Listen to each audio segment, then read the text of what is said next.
The broadcast is now starting. All attendees are in listen-only mode. Good afternoon, everyone. Thank you all so very much for joining us on today's webinar. Today is part 2 of this 4-part series on the Product Safety Awareness Program. Today's presenter is once more Lardner-Stone from PPAI on Proposition 65 and state regulations. Anne? Hello? I am here. Hi, Anne. Thank you for joining us again. I'm going to pass over the keyboard, mouse, and your screen to you, okay? Terrific. Thank you. All right. Thank you.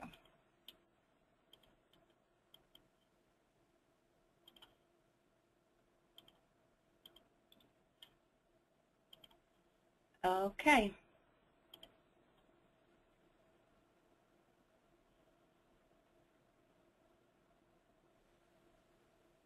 Just taking another second here.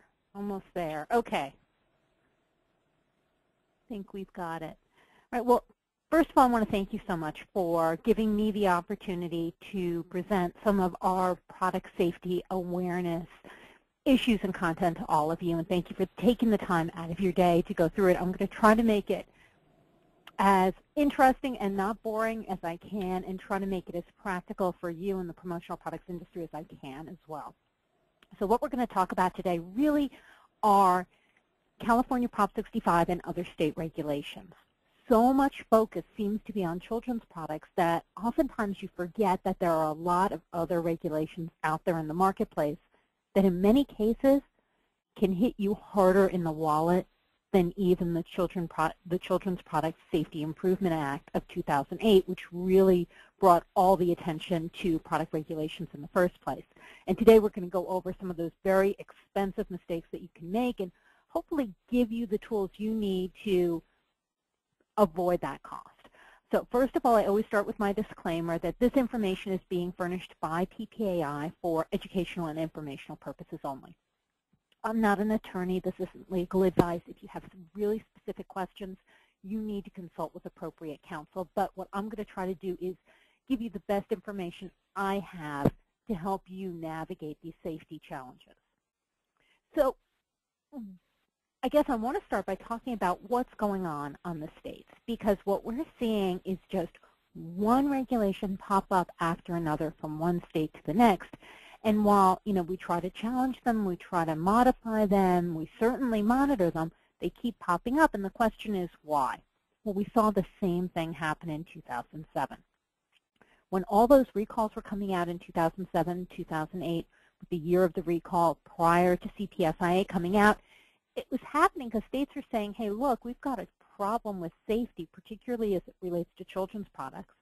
We need to do something. If the federal government isn't going to do anything, we are going to do something on the state level. So that's what they did. And when CPSIA passed in 2008, it preempted virtually every one of those state regulations, taking what was a patchwork series of regulations and making it a unified series of regulations. So in many ways, CPSIA did us a favor. Did us a disservice in a lot of ways also, but did us a favor in saying there's one set of rules you need to follow. Now, I'll get to what one thing CPSIA didn't preempt in just a minute, but what we're seeing now is a response really to TSCA reform. And TSCA was the Toxic Substances Control Act. That was passed in like mid-70s, and it really hasn't been modified since then. And now the states are going, look, there's some big problems with TSCA. TSCA was written many years ago. It needs to evolve with the times. It's time to reform TSCA. And so the states are doing that patchwork action that they did in 2007. They're doing it again now, saying, well, if the federal government's not going to modify TSCA, we're going to do it on our own because we see some real challenges as it relates to data gaps. And I'll speak to that in specifics as we get through this presentation as well. So that's why you're seeing this mess out there. And what I'm going to try to do today is address the mess so at least you know what the obstacles are on the road in front of you so you can navigate carefully. So we're going to start in California because it is, in my opinion, the single biggest headache when it comes to regulations and the single most expensive mistake that you're going to make when it comes to product safety. There are two rules out there that we're going to need to address. The first one is California Prop 65. That's been around since 1986. The other is safer consumer products legislation. It's most of the time in product safety circles, that's called green chemistry. And that's been on the books just since April of 2013. So we're going to go through both of those, starting with California Prop 65. Now, California Prop 65 has virtually nothing to do with testing. It has virtually nothing to do with removing chemicals from a product that are deemed to be hazardous. Instead, it has only to do with giving consumers a chance to make an informed decision to protect themselves from exposures to chemicals before they're exposed. That's all it is. It's a warning requirement only.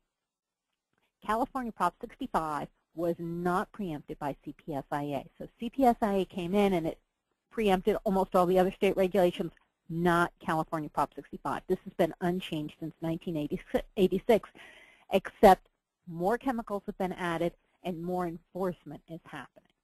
So it's all about warning people prior to exposure. And so California's Office of Environmental Health Hazard Assessment, it's called OEHA. What they have to do is they have to publish a list of chemicals that are known to the state of California to cause cancer, birth defects, or other reproductive harm on an annual basis. And there are more than 900 chemicals on that list. And these levels that OEHA measures that are deemed to cause cancer, reproductive health, birth defects are in many cases far below the thresholds established by the federal government. So this is in many cases more rigorous than a lot of federal regulations. Now, once OEHA has a chemical on the list, companies have 12 months to comply. And by that, it means that if you have one of those chemicals that's listed by OEHA, you have 12 months to start putting a warning label on that product before you start getting hit with some very substantial fines. So the warning label, and really that's all that's required under Prop 65. If you have any one of those 900 plus chemicals, you need a warning label on the product so that anyone, before they interact with the product, accept the product, come in contact with the product, they know they're making a willing decision to accept the product or be exposed to the chemical before it happens.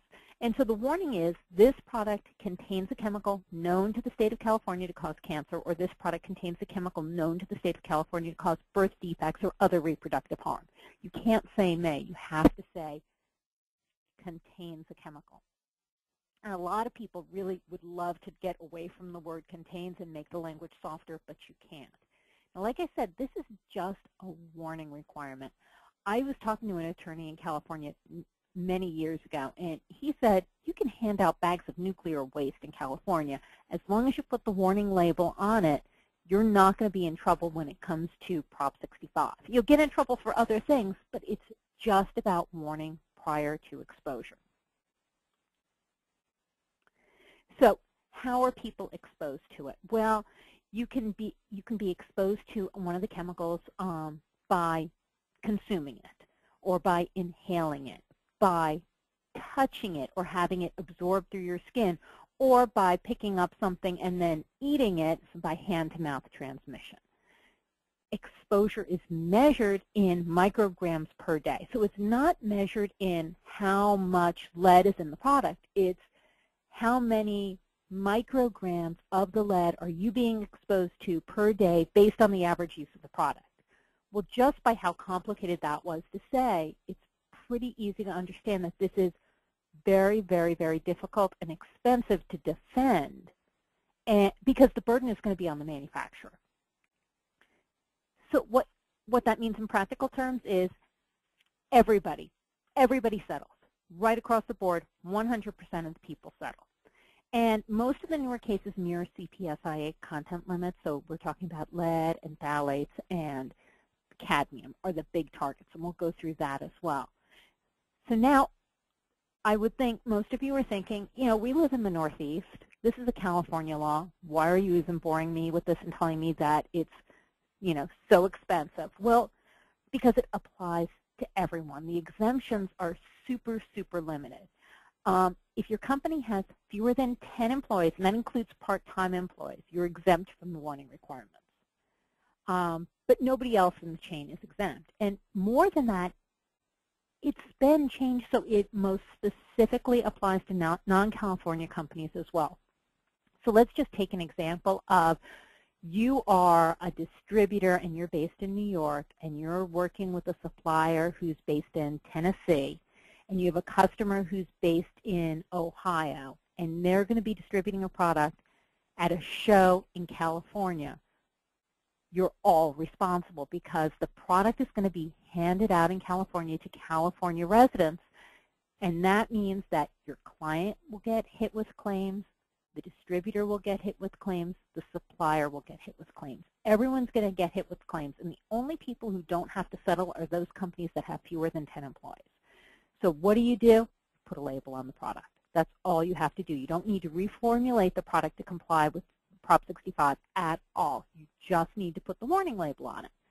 It creates its own set of headaches in the promotional product sphere because, well, now you have to segregate product, because if you're going to hand out product with labels on it saying this product is known to the state of California to contain chemicals that will cause cancer and birth defects, everyone who's not in California is not going to want to see that label, and they're going to be frightened by it. And everyone in California is immune to it because you see it everywhere. It is absolutely ubiquitous there.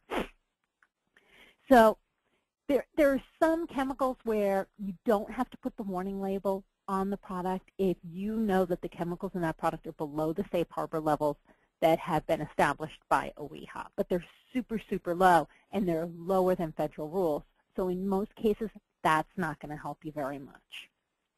So here are just some of the products that have been targeted by Prop 65 bounty hunters. And when you look at these products, it's not so much the products as the reasons that they were targeted that show you the theme. Because if you look at this page, it's all lead, cadmium, and phthalates. Those three chemicals are those things that really trigger looking at the product for Prop 65 violations. So lead, because people scrutinize lead, it's included under CPSIA. Phthalates as well. And for those of you who don't know, phthalates, it's a bizarrely spelled word, but it's a plasticizing agent. It's a chemical added to plastic to make it more flexible, to make it bend without breaking, or let you drop it and it's not going to shatter into a million pieces. So you're going to find phthalates in things like a lot of things that have PVC or that are pliable. If you can bend it easily, if it's a plastic product, it's very likely to contain phthalates. This page just includes more, but again, you're seeing exactly the same theme despite the products on there. It's lead, it's phthalates, it's cadmium.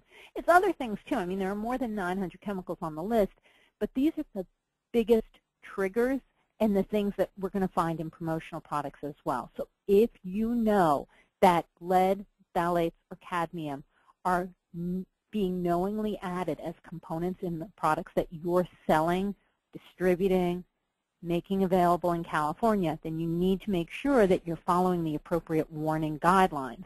And you're doing your best to segregate the products so that only those products going to California get the warning, everybody else doesn't.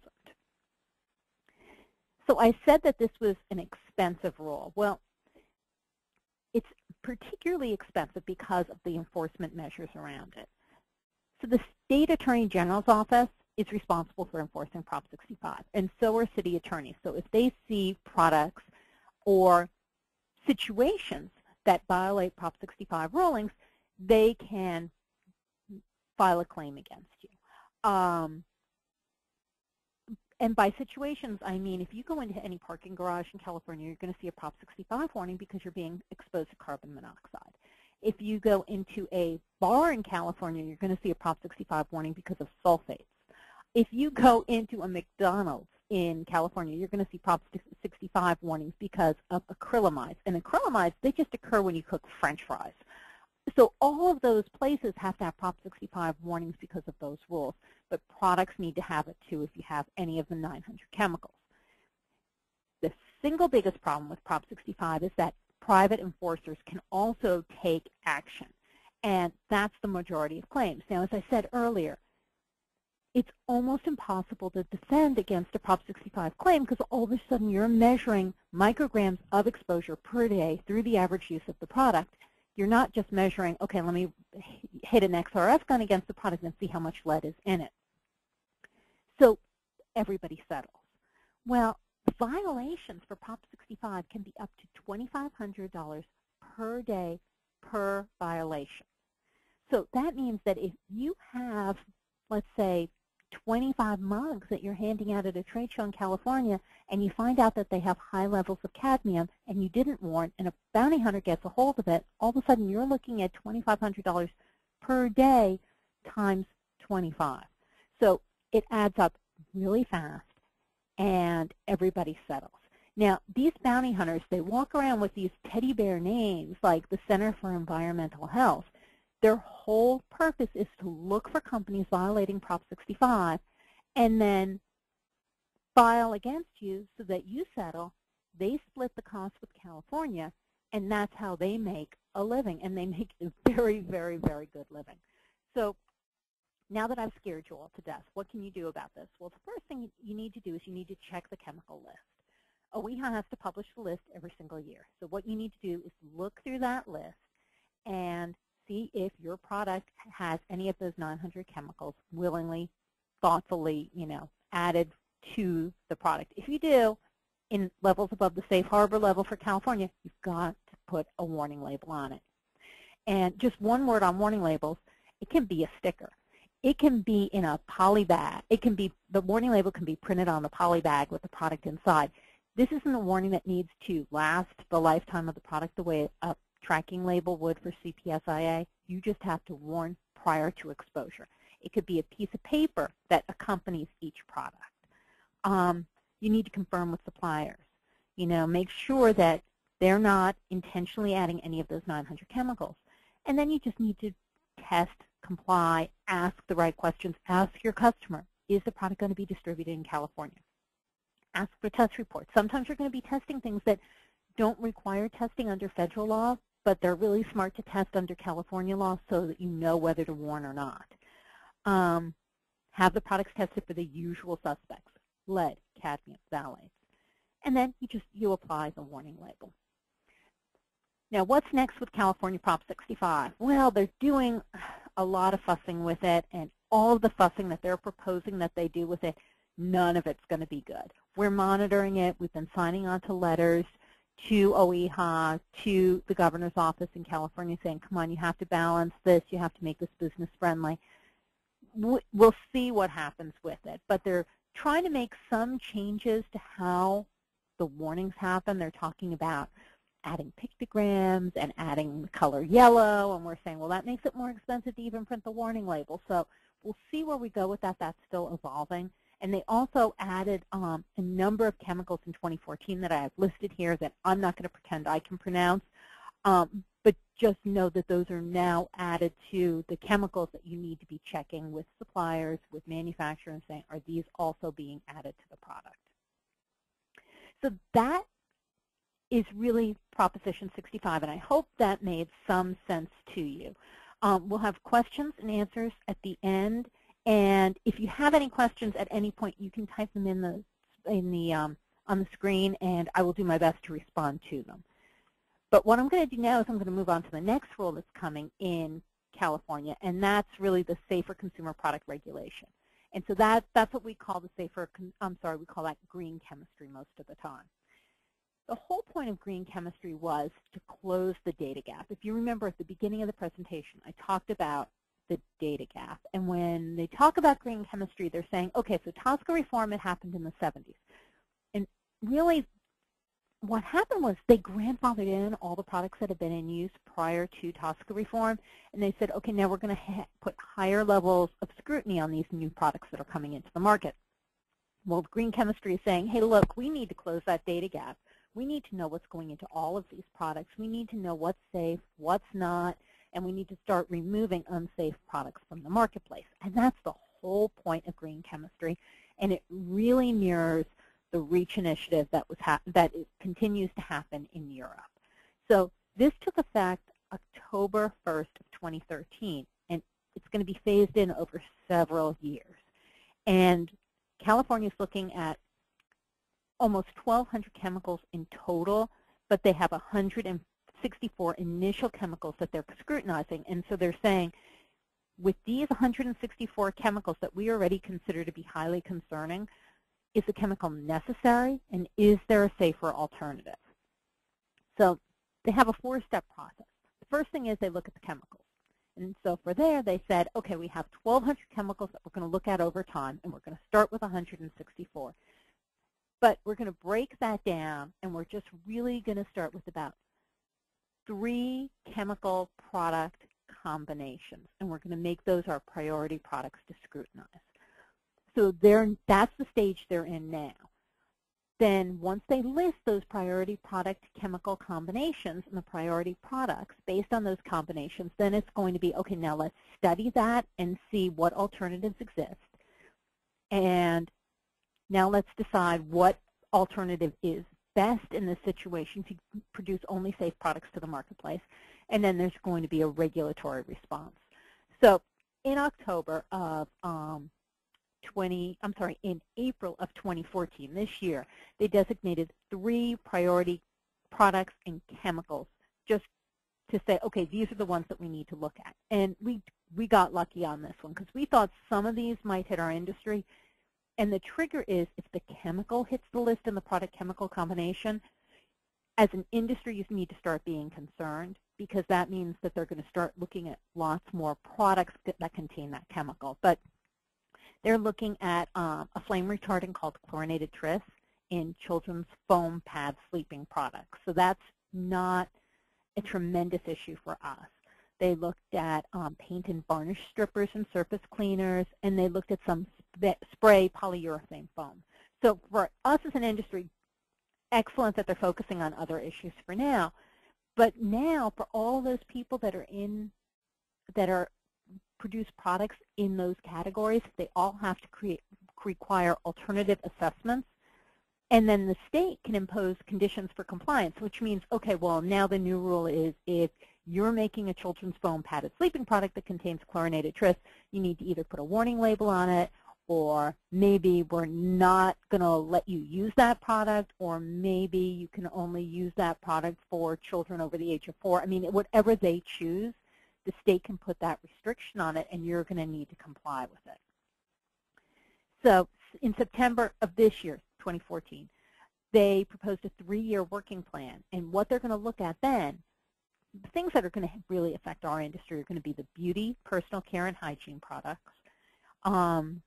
Probably clothing is going to impact us, and then perhaps office machinery, but unlikely.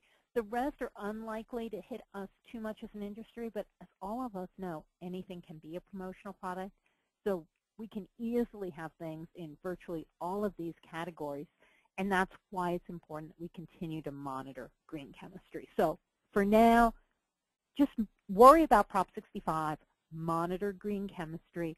If you haven't signed up for PPB's Newslink, I would recommend that you do, because by signing up for it, you're going to be able to get the notice if anything does happen related to green chemistry that's going to hit our issue. And we'll try our best to keep everybody as up to date as we possibly can. But green chemistry, monitor, Prop 65, that's where you can lose your mind.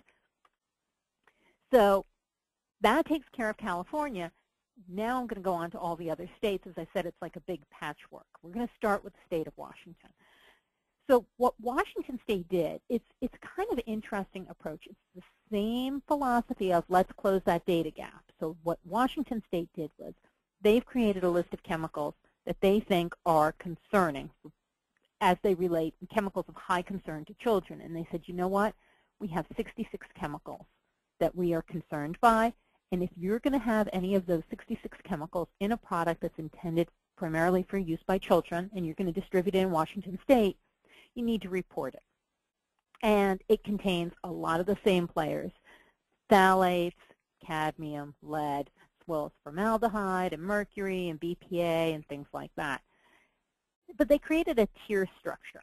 And I think that's the most interesting part about this, is they did bring a certain amount of reason and risk and business savvy to the reporting process, because what they said was, when it comes to Washington State, if you're going to have any of these 66 chemicals that are of high concern for our children's products, well, first we're going to look at two things. We're looking at the size of the manufacturer and the tier of the children's products. So if the product is going to be put in the mouth or applied to a child's body, or it's mouthable, that's tier 1. But if the product is never really going to come into direct contact with skin or mouth, even looking at foreseeable use and abuse, then it's going to be a tier 4.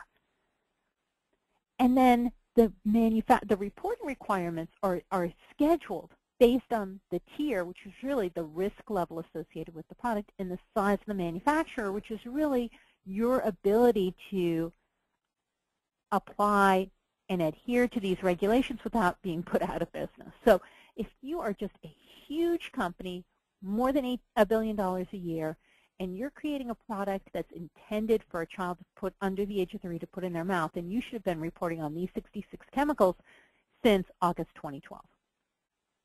But if, on the other hand, you're a tiny company, your annual sales are less than $100,000, and you're creating a product that is intended to go in the mouth of a child under the age of 3, you're not going to have to report until 2016. Now, you want to be getting on board, but you have the ability to watch other people get on board and then apply it to your own business.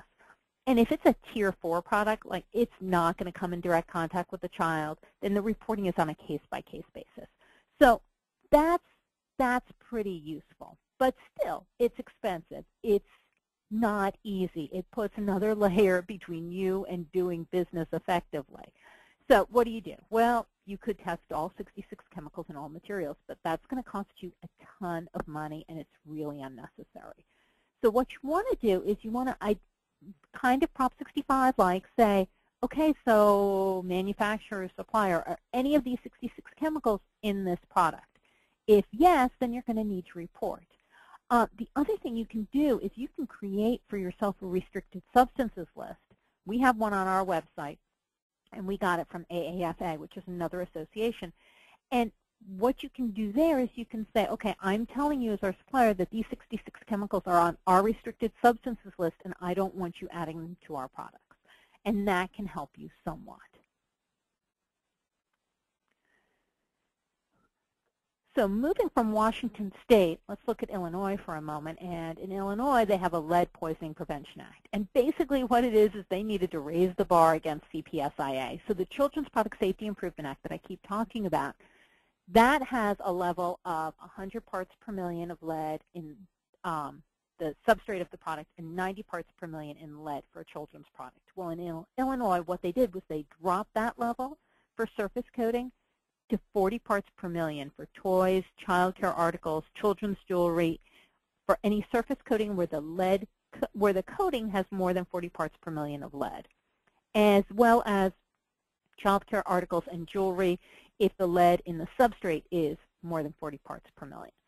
And when I talk to testing labs, they tell me if a product's going to fail a lead test, it fails by a mile or it has very, very little lead. So the distinction between 100 parts per million, 90 parts per million, and 40 parts per million isn't nearly as big a difference as it sounds like when I say it. But what it does say is you have to get these products tested anyway. So the Illinois Lead Prevention Act, it's not going to cost you more money because you have to be testing all of these products to comply with the federal CPSIA regulation. What you need to be doing is making sure you check those test reports because they have to show you the amount of lead in the product. And just know that if you want to sell it in Illinois, while 50 parts per million of lead is perfectly fine in every other state, barring Prop 65, that's too much for Illinois. If that happens, you're going to need to label it. It also means that if a product for an adult has lead in surface coating or substrate more than 600 parts per million, you're going to need to label. And that goes far beyond the federal rule because there is no such rule on the federal level. So Maine's not going to be left out of this. Maine has, it's the same kind of data gap approach, toxic chemicals with the focus, again, on children's products. So I'm going to back up just for a minute to clarify. I talked about Washington State mostly. That's children's products. Maine, children's products. Illinois is a combination of children's products and adult products. When I talked about California Prop 65 and green chemistry, that's all products. They make absolutely no distinction. The warning labels for Prop 65 are on all products, whether they go to adults, whether they go to children. And I want to clarify that because, like I said in the beginning, that is the single rule that's going to has the potential to cost you the most money. So back to Maine real quick. Toxic chemicals in children's products, they have 5 chemicals that they're saying we need to close the data gap on these. So if you're having any of those 5 chemicals in your products, then there's an obligation to report to the state of Maine. And so you're going to see things like BPA. That's going to be in like reusable food and beverage containers. And if manufacturers have BPA in any toys or child care articles or tableware, you have to file a report. The next one is something I can't say, no phenol. But basically, if that is in household and commercial cleaning products, cosmetics, personal care products, you need to report. Cadmium, mercury, arsenic. Again, that reporting is required. You have to report to Maine on whether those products are in those categories, and the reporting became effective November 28th, 2014. So again, if these products are in the chemical, and if these chemicals are in a children's product, you have an obligation to report to the state of Maine.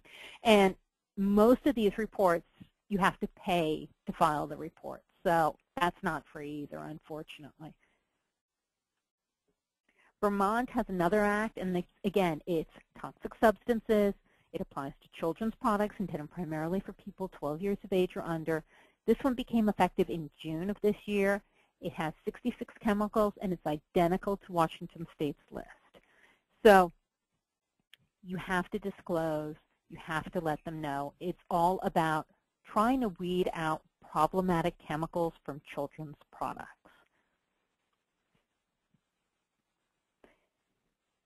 Another trend that's going on focuses on flame retardants, and flame retardants that are found in children's clothing and furniture, because what they've discovered is that there's a link between flame retardants and potential cancer risk through skin absorption or mouthing those items. So you're going to find flame retardants by law, like all children's pajamas.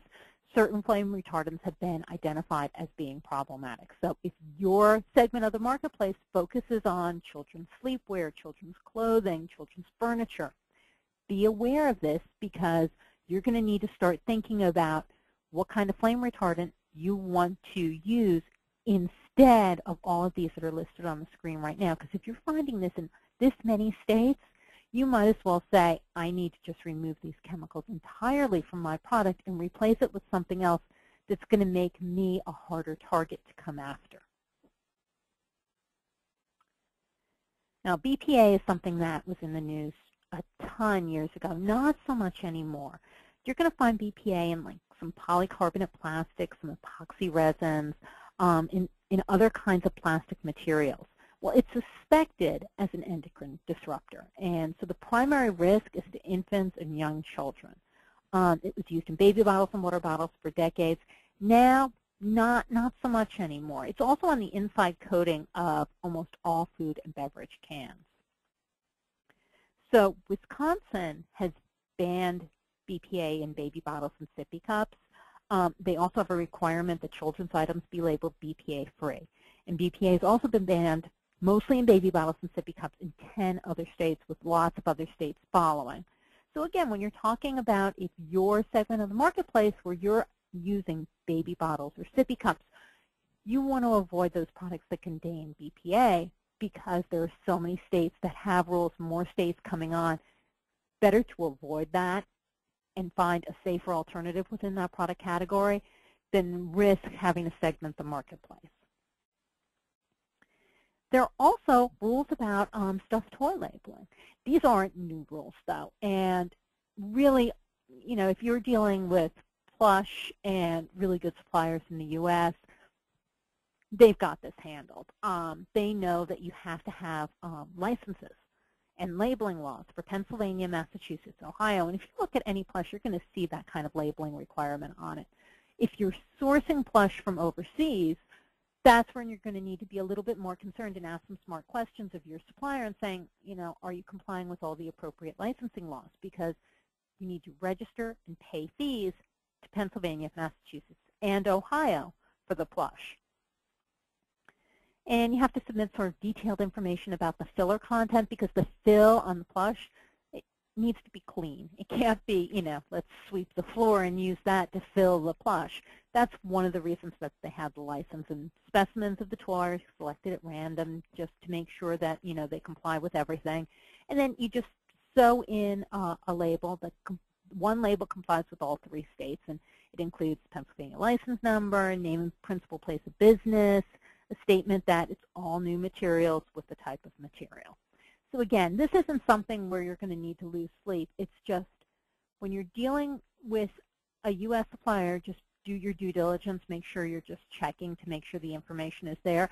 And if you're sourcing from an overseas supplier, you want to have a higher level of due diligence and be making sure that they're aware that these regulations exist, because these are all U.S. regulations, and in some cases that they're state regulations. And it's hard enough for us to keep track of all of this. It becomes a lot more challenging to expect a foreign manufacturer who is not required to comply with our rules to make the product. The product needs to comply with the rules to be sold in the U.S., but not to be made.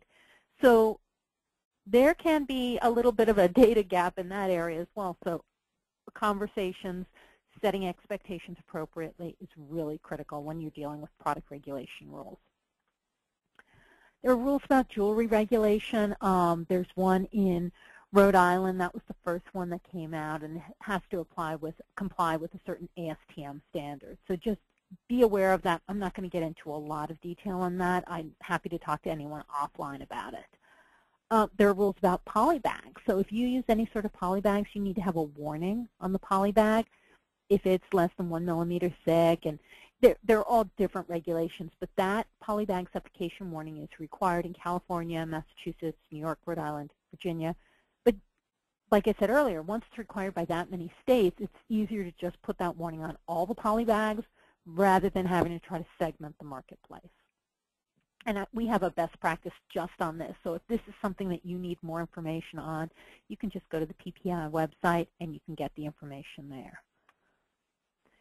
So I've talked a lot about products. Well, the other thing that you need to consider is the packaging. There's a NERC, Northeast Recycling Council, Toxics and Packaging Rule. And the intent of that rule was to reduce the amount of heavy metals that ended up going into underground water and streams. And so, again, they looked at the usual suspects: lead, mercury, cadmium, chromium-6. And what you need to do is you need to make sure that the packaging materials that you're using comply with this and don't have excessive levels of those heavy metals. There are 19 states that are part of the NERC Alliance now. And what you're going to think about with NERC is you're going to think about the master shipping carton, individual product packaging, the components on the shipping cartons, the glue, the tape, the inks, the staples, the stickers. And who's responsible would be manufacturers, suppliers, product manufacturers and distributors who use the packaging. So it's not just the product, it's also the packaging. So be aware of that as well. There are also some electronic device restrictions. It's called ROSE. It's a rule that really emerged from Europe. But you're going to want, if you're sourcing any electronics, you're going to want to ask some questions about ROSE and does this product comply. And the last big one I want to cover today is drawstrings. Drawstrings in children's products are very problematic. You don't want to see any drawstrings in children's upper outerwear. So on the screen that you see in front of you, you see a little kid wearing a kind of hoodie T-shirt with those drawstrings hanging out of it. That product is, that T-shirt is illegal. You cannot sell that in the U.S. If you do, it will be recalled. And I don't need a fancy XRF gun to measure the amount of drawstring in that product. I can look at it, I can say it has a drawstring. And it serves no real purpose. I mean, you never see the drawstring do anything but just hang around their neck. If you are bringing in, a carton of shirts and they're coming through customs, customs is going to take one look at it and go, nope, we're going to stop this product right here. It has drawstrings. You can't be selling this. And you're going to get hit with pretty substantial fines. Now, the fix is easy. Remove the drawstring. You don't need to re-engineer the product. You don't need to do anything else with it, but you can't have a drawstring in children's upper outerwear. So that would be around the head, the neck, or the waist of a sweatshirt or a jacket or something like that. There are also a bunch of rules about banning it around the waist, and those vary from state to state. But you just don't want to see a drawstring around the neck of a child's garment. There have been really big, expensive recalls associated with drawstrings. I know Burlington Coat Factory has gotten hit with like 3 different expensive, like many $million-dollar recalls for doing this. I saw one from Macy's. I saw one from Nordstrom's. It's, you know, companies that should know better. And for us as an industry, just no drawstring on children's upper outerwear. I know I'm beating this one half to death. There are different rules, New York, Wisconsin, the federal rule. There are different rules about the states, and all of this is available online through our website. But just be aware of it. Now, every single time I talk about children's upper outerwear and drawstrings are bad, someone says, what about drawstring backpacks? My understanding is that there are no current regulations or concerns about drawstring backpacks. And I think the biggest reason, I'm not an attorney, this isn't legal advice, this is my opinion, but I think the biggest reason about that is that the child is inside the garment with the drawstring. The backpack is on the product, so it would be easier for the child to slip out of it. So drawstring backpacks are perfectly fine, but no drawstrings on children's upper outerwear. So that gets through the long, long list of lots and lots of rules from lots and lots of states. So what can you do about all of this? Well, you know, any violation is going to be a problem. It can hurt your brand. It can hurt your customer's brand. It can hurt your relationship with your channel partners. Every time you're caught violating, penalties get higher. You want to be seen as a good actor. If Burlington Coat Factory had the first recall, they got hit with an expensive recall. They got hit with a second recall for the same violation. The recall was much more expensive. They got hit with the third recall for the same violation. The recall was much more expensive. So you want to follow the rules as much as you possibly can. Recalls are expensive. And I will say that having a recall does not mean a company is bad, a company is thoughtless, a company is irresponsible. Good companies have recalls because they're monitoring their supply chain, they're seeing problems, and they're responding quickly. Multiple recalls is where you're going to get into the most problem. And you know, you just want to build a good compliance track record because it's just going to be better for everybody in the channel. So what can you do? Well, you want to source from trustworthy and knowledgeable vendors. You want to develop compliance requirements and standards for compliance within your company. As small a company as you have, you still want to have something in place so that you know the rules of the road and you have ways to comply, and everybody in the company is aware of what they are. You need to have written verification of compliance with state and federal regulations, and you just need to take other steps to make your company a hard target, things like adopting a restricted substances list that I talked about a little earlier. So at this point, I would love to open this up for questions and answers. I would also like to say, again, thank you for bearing with me through this whole presentation. PPAI has put together a Product Safety Aware program, and the goal of the Product Safety Aware program is to say, if a company wants to do business through PPAI channels, exhibiting at a trade show, taking out advertising, sponsoring an event, we're requiring that they take 4 hours of product safety education, because while we can't say everybody in the industry must be an expert on all aspects of product safety, we can say and require that at least one person within every company has a basic understanding of what those requirements are.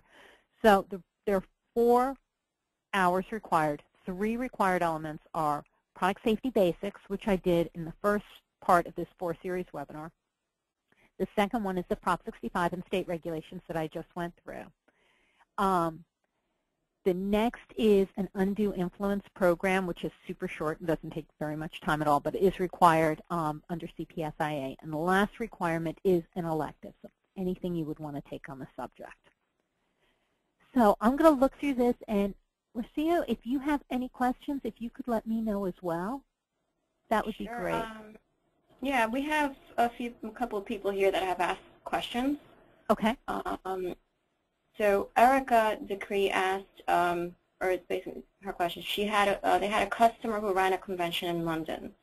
The Prop 65 language was imprinted on the product, not a label. The foreign attendees were scared by the perceived risk. Does the industry have any type of language or press release that distributors can utilize within shipments of products? That's a good question, and it's not just distributing in London. It could be distributing in Arkansas. The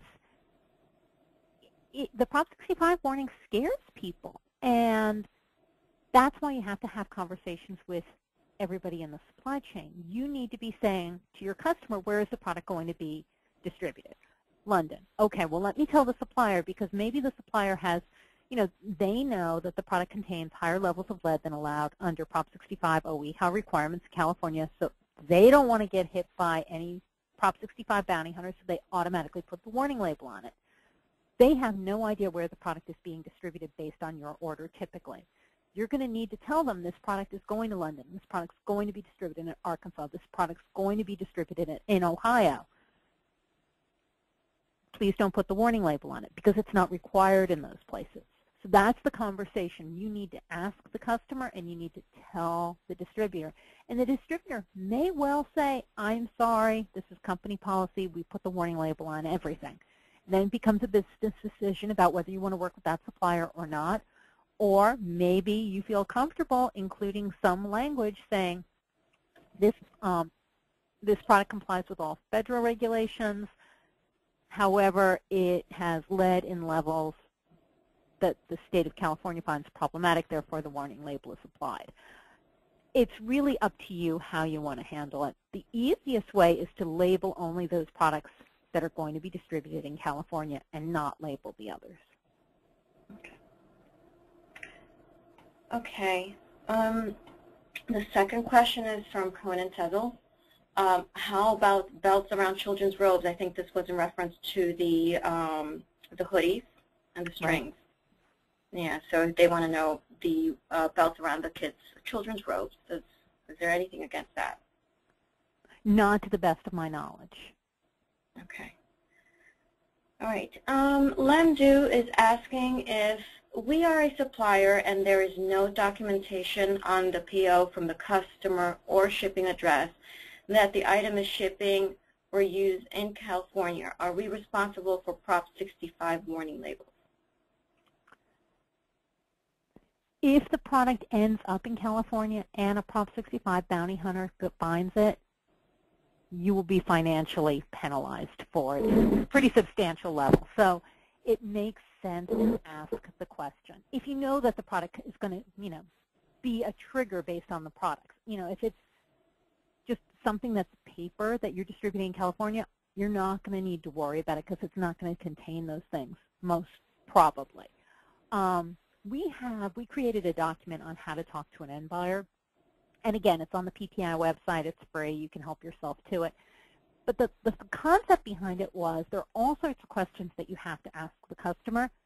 And a salesperson really wants to stop talking as soon as they get the order. And they don't want to put the order at risk by asking more and more questions. And if you don't know and you're not comfortable with what the questions are, you don't even want to start that kind of conversation. So we created how to talk to an end buyer. And in it is a series of questions like, where is the product going to be distributed?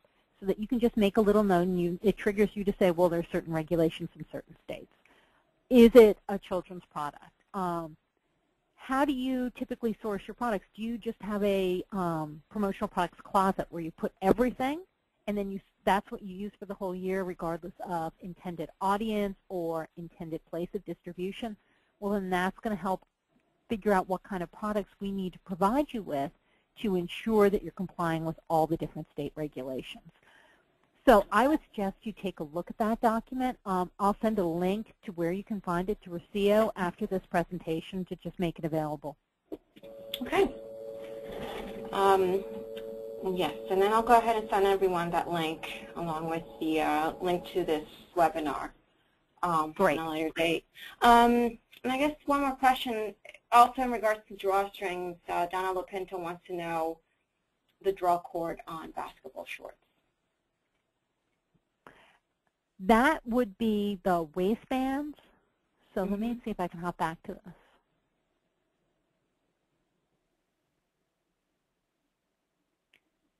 So this would apply to the waist of upper and lower clothing drawstrings. So there are different rules. There's one for New York, one for Wisconsin, and then the 16 CFR 1120. Whenever you see 16, CFR is Congressional Federal Register. So that means that's a federal rule when you see those initials. And that's the biggest one you need to focus on. And that says it's for 2T through 16, no toggles, knots, or other attachments. The drawstring must be sewn at the midpoint of the channel, so it can't be pulled out of the channel, and like only 3 inches of drawstring can be hanging out. So you need to make sure it complies with that. We do have a best practice specific to drawstrings, and that's also available on our website, and it includes all of this information in detail. Okay, great.